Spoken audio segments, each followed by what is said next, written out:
오늘 우리에게 주시는 하나님 말씀은 시편 14편 1절에서 7절입니다. 어리석은 자는 그의 마음에 이르기를 하나님이 없다 하는도다. 그들은 부패하고 그 행실이 가증하니 선을 행하는 자가 없도다. 여호와께서 하늘에서 인생을 굽어 살피사 지각이 있어 하나님을 찾는 자가 있는가 보려 하신즉 다 치우쳐 함께 더러운 자가 되고 선을 행하는 자가 없으니 하나도 없도다. 죄악을 행하는 자는 다 무지하냐. 그들이 떡 먹듯이 내 백성을 먹으면서 여호와를 부르지 아니하는도다. 그러나 거기서 그들은 두려워하였으니 하나님이 의인의 세대에 계심이로다. 너희가 가난한 자의 계획을 부끄럽게 하나 오직 여호와는 그의 피난처가 되시도다. 이스라엘의 구원이 시온에서 나오기를 원하도다. 여호와께서 그의 백성을 포로된 곳에서 돌이키실 때에 야곱이 즐거워하고 이스라엘이 기뻐하리로다.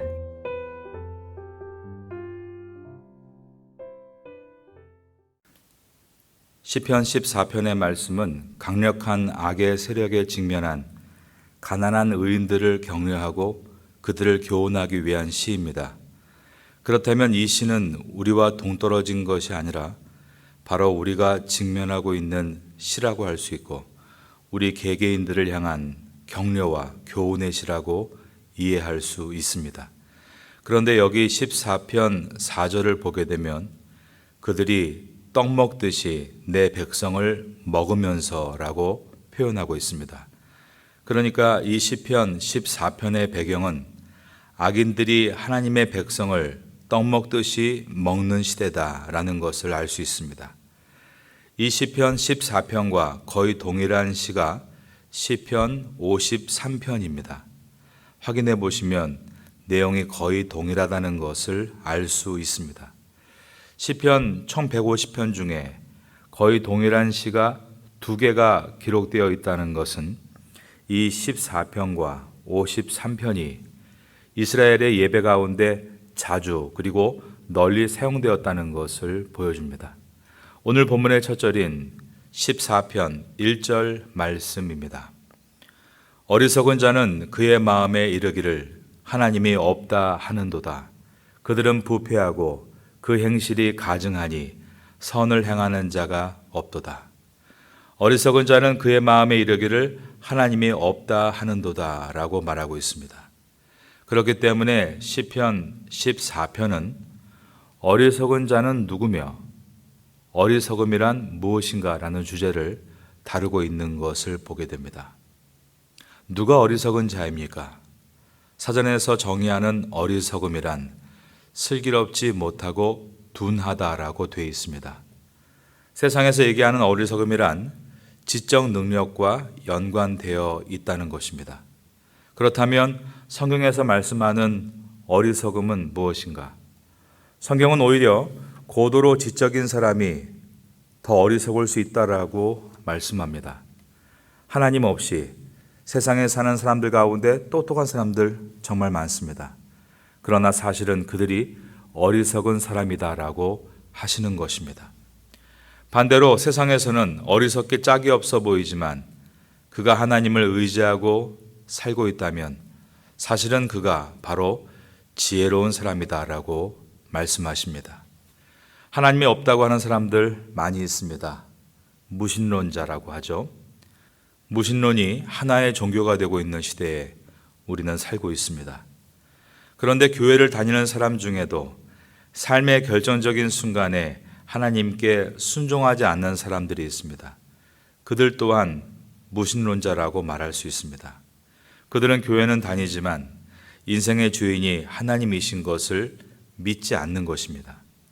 그러므로 1절에서 그들은 부패하고 그 행실이 가증하니 선을 행하는 자가 없도다 라는 말씀은 비단 교회 밖에서만 일어나는 일이 아니라 교회 안에서도 하나님을 진정한 주인으로 인정하지 않으면 얼마든지 일어날 수 있는 일들입니다. 2절입니다. 여호와께서 하늘에서 인생을 굽어 살피사 지각이 있어 하나님을 찾는 자가 있는가 보려 하신즉 그러므로 참된 지혜란 하나님을 자각하는 것입니다. 이것을 2절은 지각이 있어 하나님을 찾는 자라고 표현했습니다. 인간적으로는 유능하고 부유하고 탁월하고 성공한 것과 같이 보일 수 있지만 그에게 지각이 없으므로 하나님을 찾지 않는다면 그는 어리석은 자인 것입니다. 그렇다면 우리는 자연스럽게 그러면 하나님을 찾는 것이란 무엇인가라는 질문으로 나아가게 됩니다. 아모스 5장 4절을 읽어드립니다. 여호와께서 이스라엘 족속에게 이와 같이 말씀하시기를 너희는 나를 찾으라 그리하면 살리라. 뛰어넘어서 6절에도 너희는 여호와를 찾으라 그리하면 살리라. 그렇지 않으면 그가 불같이 요셉의 집에 임하여 멸하시리니 베델에서 그 불들을 끌 자가 없으리라. 너희는 나를 찾으라 그러면 살리라. 이것을 2번이나 말씀했습니다. 그런데 아모스 5장 4절과 6절 사이에 있는 5절에서는 뭐라고 말씀하는가? 베델을 찾지 말며 길갈로 들어가지 말며 브엘세바로도 나아가지 말라. 길갈은 반드시 사로잡히겠고 베델은 비참하게 될 것임이라 하셨나니.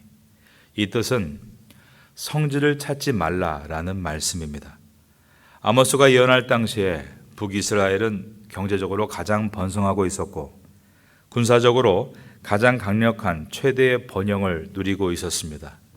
외면적으로는 국력이 신장할 대로 신장했고 사회적으로는 활력이 가득했던 것입니다. 농사는 잘 됐고 사람들은 큰 집을 짓고 살았고 그리고 이스라엘은 곳곳에 요새를 세워서 국방도 튼튼히 했습니다. 그리고 종교적으로도 매우 왕성했다. 모든 면에 있어서 너나 할 것 없이 평안하다는 그런 상황이었습니다. 하나님의 축복이 그야말로 차고 넘치게 보였던 것입니다. 그러나 아모스의 예언은 다 망하게 될 것이다. 지금이 참으로 위험한 시대다라고 얘기했습니다. 그러니 그 시대의 위정자들, 권력자들에게 이 아모스의 말은 얼마나 귀괴하고 이상하게 들렸겠습니까?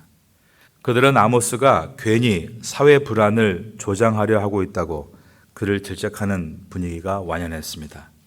그 당시 이스라엘 백성들에게는 종교가 왕성했습니다. 종교가 왕성해서 사람들이 성지인 베델로도 가고 길갈로도 가고 브엘세바로도 간 것입니다. 왜 그곳에 갔을까요? 그곳에 가면 자동적으로 복을 받는다라고 생각한 것입니다. 지금까지 우리가 그곳을 잘 다녔기 때문에 이스라엘이 이와 같이 국력의 신장과 경제의 번영을 가져왔다고 그들은 생각했습니다. 만약에 여러분들이 이스라엘의 백성들이라면 베델과 길갈과 브엘세바로 복을 받으러 가는 행렬 가운데 서지 않을 수 있다고 어떻게 장담하시겠습니까? 그들이 찾았던 것은 하나님이 아니라 복이었습니다. 그들은 하나님을 찾은 것이 아니고 복을 찾은 것입니다. 그때 아모스 선지자는 너희는 여호와를 찾으라 그리하면 살리라라고 외쳤습니다. 성지를 찾지만 하나님을 찾지 않는 그들에게, 복을 찾지만 복을 주시는 하나님을 찾지 않는 그들에게 말입니다. 사랑하는 여러분, 하나님께서는 우리에게 복 주시기를 원하십니다. 그런데 복이 무엇입니까? 그것은 먼저 그의 나라와 의를 구하는 것입니다. 아모스 시대의 종교인들, 아모스 시대의 백성들은 다른 사람들이 볼 때 정말 하나님을 사랑하는 사람들처럼 보였습니다. 그들은 하나님을 사랑한다고 말하기를 즐겼습니다. 겉으로 보기에는 정말 하나님을 사랑하는 것처럼 보였습니다. 그리고 하나님을 사랑하는 것처럼 열심히 예배를 드리러 성지를 찾아다녔습니다. 그러나 아모스 선지자는 너희는 지금 하나님을 사랑하지 않고 있다라고 했습니다. 아모스는 너희가 사랑하는 것은 하나님이 아니라 너희 자신이다. 이렇게 얘기한 것입니다. 여러분, 우리는 이것을 깊이 생각해야 합니다. 오늘 시편 14편 2절에서 지각이 있어 하나님을 찾는 자가 있는가 보려 하신다라는 이 말씀은 그 당시뿐 아니라 지금도 하나님은 살피고 계신다라는 뜻입니다. 정말 하나님을 찾는 자가 누구인가? 사람의 눈은 속일 수 있습니다. 그러나 하나님의 눈을 속일 수는 없습니다. 그러므로 무신론의 정확한 성경적 의미는 하나님의 존재를 부인하는 지적 무신론에서 그치는 것이 아니라 하나님을 찾는 것처럼 보이는 무신론을 경계해야 하는 것입니다. 하나님을 찾는 것처럼 보이는 무신론자, 하나님을 속일 수 없다는 것을 우리가 깊이 경계해야 하는 것입니다. 하나님을 찾지 않는 자들의 필연적인 결과는 무엇인가? 시편 14편 3절과 4절입니다. 다 치우쳐 함께 더러운 자가 되고 선을 행하는 자가 없으니 하나도 없도다. 죄악을 행하는 자는 다 무죄하냐? 그들이 떡 먹듯이 내 백성을 먹으면서 여호와를 부르지 아니하는도다. 다른 사람을 떡 먹듯이 먹는다. 기가 막힌 표현이 들어 있습니다. 하나님을 의지하지 않고 다른 사람을 먹습니다. 어리석은 자들에게 가장 중요한 일은 떡을 먹는 일입니다.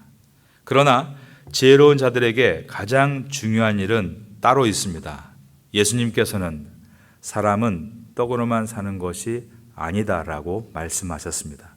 이것은 우선순위에 대한 말씀으로 지혜로운 자들에게 가장 중요한 일은 뜻을 구하는 일이다라고 하신 것입니다.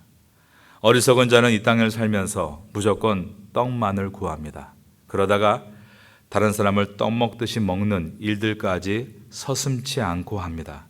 그러나 지혜로운 자는 이 땅을 살면서 너희는 먼저 그의 나라와 의를 구하라. 뜻을 구합니다. 뜻을 구할 때 우리는 이 땅에서 실패하지 않고 살아갈 수 있게 되는 것입니다. 시편 14편으로 우리 인생을 돌아본다면 우리는 다 어리석은 사람이었습니다. 우리는 지각이 없었습니다. 우리는 하나님을 찾던 사람이 아니었습니다. 그러나 하나님의 헤세드, 언약적 사랑과 은혜로 자격 없는 우리는 하나님의 자녀가 됐습니다. 하지만 그렇게 은혜를 많이 받았고 체험을 했음에도 삶 속에서 여전히 죄악들이 올라올 때가 있고 뜻이 아닌 떡만 생각하는 어리석은 생각들로 채우며 살 때가 많다는 것을 고백하지 않을 수 없습니다.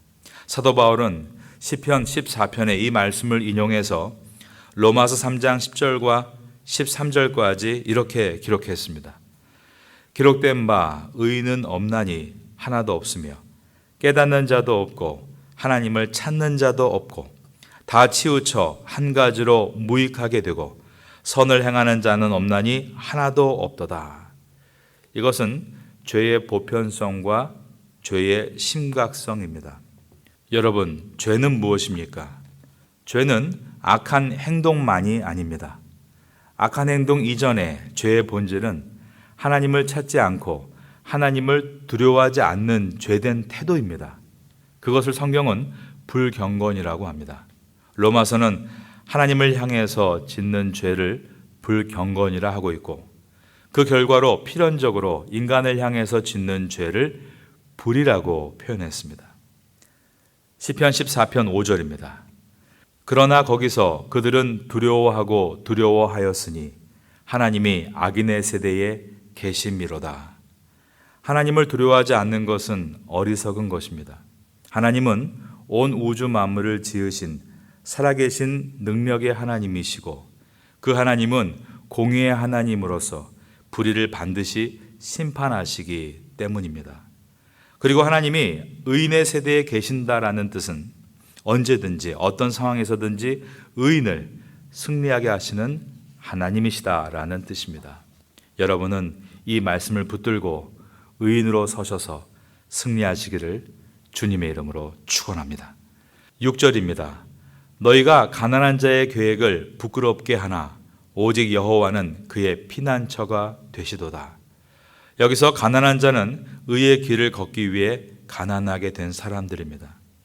의인들은 그들의 생활 방식을 어리석다라고 부끄럽게 여기지만 어리석은 그들이 잊고 있는 것이 있습니다. 그것은 하나님의 의가 온 땅을 통치한다는 사실입니다.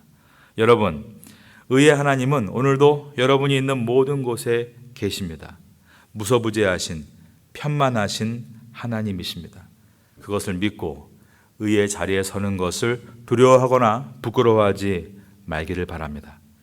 하나님이 매 순간 의의 길을 걸으려 애쓰는 여러분의 피난처가 되어 주실 것이기 때문입니다. 마지막 절인 7절입니다. 이스라엘의 구원이 시온에서 나오기를 원하는도다. 여호와께서 그의 백성을 포로된 곳에서 돌이키실 때에 야곱이 즐거워하고 이스라엘이 기뻐하리로다. 이 한 절로 인해서 시편 14편은 탄원시이면서 예언시가 되었습니다. 왜냐하면 7절에 이스라엘 백성들이 바벨론의 포로가 될 것을 예언하고 있기 때문이고, 또한 포로에서 풀려나 다시 돌아오게 될 것이다를, 즉 회복을 예언하고 있기 때문입니다. 그런데 오늘 본문을 본 바와 같이 포로에서 해방된다, 다시 번영의 자리로 돌아온다, 이것이 핵심이 아닙니다. 오늘 14편의 핵심은 지혜로운 자가 되라는 것입니다. 지혜는 하나님을 아는 지각이고 하루를 떡을 위해 사는 것이 아니라 뜻을 위해 사는 것이다 라고 말씀하고 있습니다. 성도는 세상의 포로가 아닌 세상에서 자유자이고 주님 안에서 기쁨이 있고 즐거움이 있고 열매가 있는 삶이라는 것을 말씀하고 있는 것입니다. 그런 여러분 될 수 있기를 예수님의 이름으로 축원합니다.